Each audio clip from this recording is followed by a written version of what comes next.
ምዕራፍ 5 የምስል አካላትን መምረጥ። በዚህ ምዕራፍ የምንማራቸው የመምረጫ መንገዶችን ይሆናል።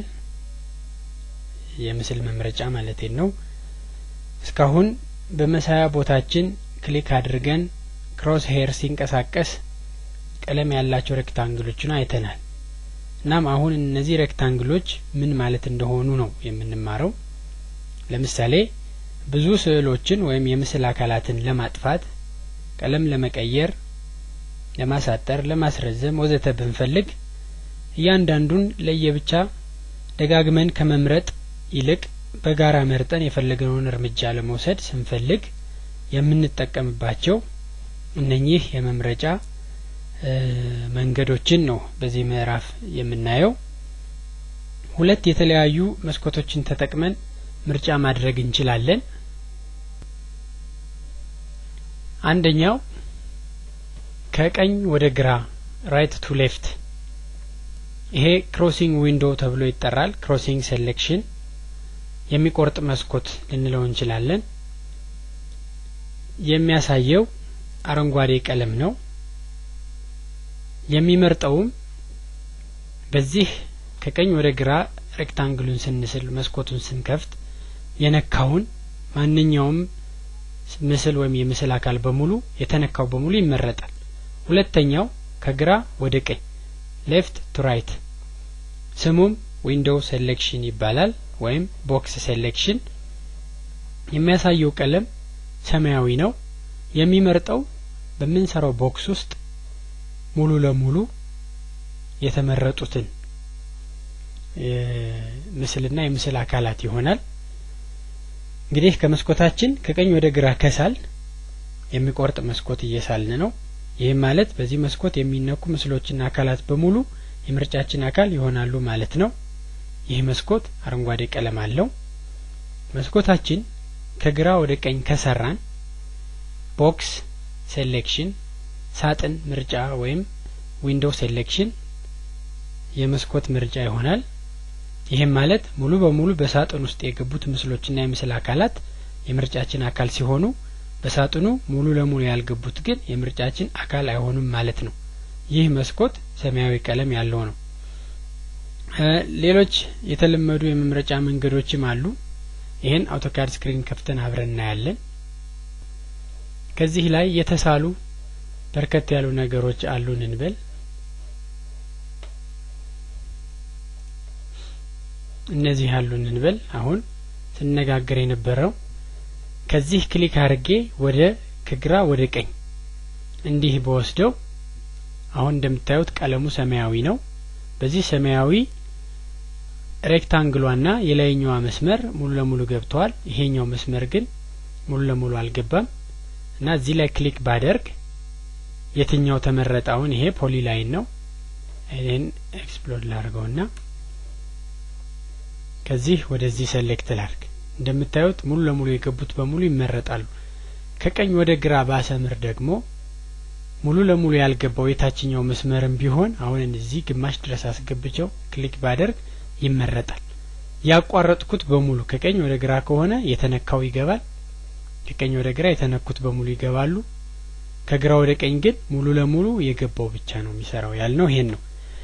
ሌሎች የተለመዱ የምርጫ መንገዶች እንግዲህ እነዚህን ሴሌክሽን አሁን ይሄ ሴሌክት ተደርጎ ከዚህ ውስጥ ይሄን ላይን መምረጥ ማልፈልግ ከሆነ ሪሙቭ የሚባል የትዕዛዝ አማራጭ አለኝ። ኮማንድ ላይኑ ላይ ካፒታል አር ጽፌ ኢንተር ብል ሪሙቭ ለማድረግ ተዘጋጅቷል ማለት ነው። ከዚህ ላይ የሴሌክሽን አካል የነበረውን ከመረጥናቸው ላይ የተወሰኑትን ወይም ሁሉንም ከምርጫ አካልነታቸው ለማውጣት የምንጠቀምበት ነው። ይሄን መርጠን ከነበረ ሪሙቭ ኢንተር ብለው የትኛውን ነው የምትፈልግ ይለኛል ማለት ነው። ላስት እዚህ ላይ ካፒታል ኤል ታይፕ በማድረግ በመጨረሻ ላይ የፈጠርነውን ወይም የሳልነውን ምስል እንዲመረጥ ከፈለግ ላስት ትዕዛዝ እንጠቀማለን።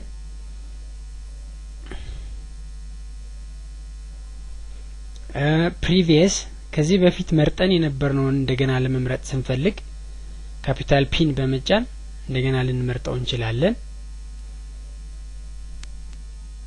ፌንስ እንደ አጥር ያሉ መስመሮችን በመሳል ምርጫ የምናደርግበት ሲሆን ከጥቅሞቹ አንዱ ብዙ መስመሮችን በአንድ ጊዜ ለመቁረጥ የምንፈልግ ወይም ለማስረዘም የምንፈልግ ከሆነ የጋራ ጠርዝ ለመፍጠር እንጠቀምበታለን።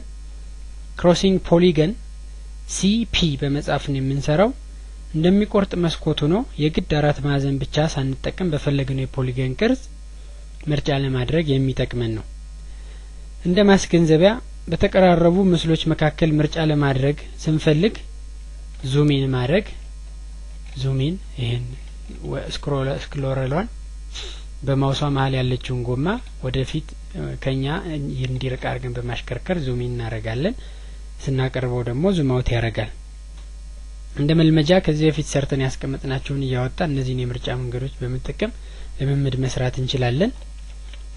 እነኚህን ሪሙቭ ላስት ፕሪቪየስ ፌንስ እና ክሮሲንግ ፖሊገን የሚሉትን እዚሁ ላይ ሰርች ያሳያለሁ።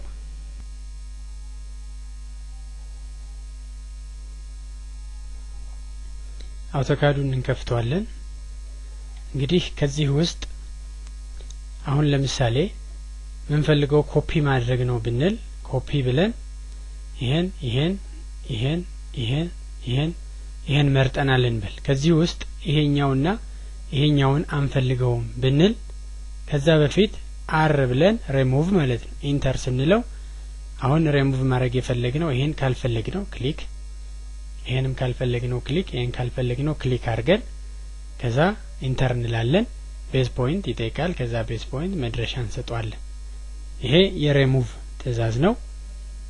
ላስት ትዕዛዝ በመጨረሻ የሳልነውን አሁን ኮፒ ብለን ካፒታል ኤል ኢንተር ስንል መጨረሻ የተሳለው በድሮይንግ መጨረሻ የሳልነው ይሄን ነው። እንደምታስታውሱት እቺን ስለን ሌላውን በኮፒ ነው ያባዛ ነው።